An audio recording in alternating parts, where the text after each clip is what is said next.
அனைவருக்கும் வணக்கம். அத்தின் அகரம் அகரமுனை இல்லை.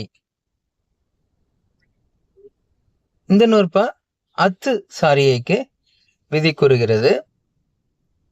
எடுத்துக்காட்டு பாருங்க. மகத்து கை, மக கூட்டல் அத்து கூட்டல் கை, அப்ப மகத்து கை. அப்ப இதுல நூற்பா என்ன சொல்றாருன்னா, அத்தின் அகரம், இந்த அத்து சாரியோட இந்த அகரம் இருக்கு இல்லையா, அது அந்த நிலைமொழி நிறுத்த சொல் இருக்கு இல்லையா, அதனுடைய இறுதி அகரம் வரும்பொழுது, அகரமாக இருக்கும் பொழுது இந்த அத்து சாரியின் அகரம் கெடும். அத்தின் அகரம் அகரமுனை இல்லை.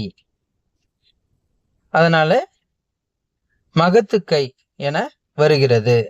இரண்டு அகரம் இருக்கு, இங்கேயும் ஒரு அகரம் இருக்கு, இங்கேயும் ஒரு அகரம் இருக்கு. இப்ப இந்த இரண்டு அகரத்துல எந்த அகரம் கெடும் அப்படின்னு சொன்னா, இந்த அத்து சாரின்னு வருது இல்லையா, அந்த வருகின்ற அந்த அத்து சாரியோட அகரம் தான் கெடுமே தவிர, இவர் இந்த நூற்பாப்படி மக என்பதில் இருக்கின்ற அகரம் கெடுவதில்லை.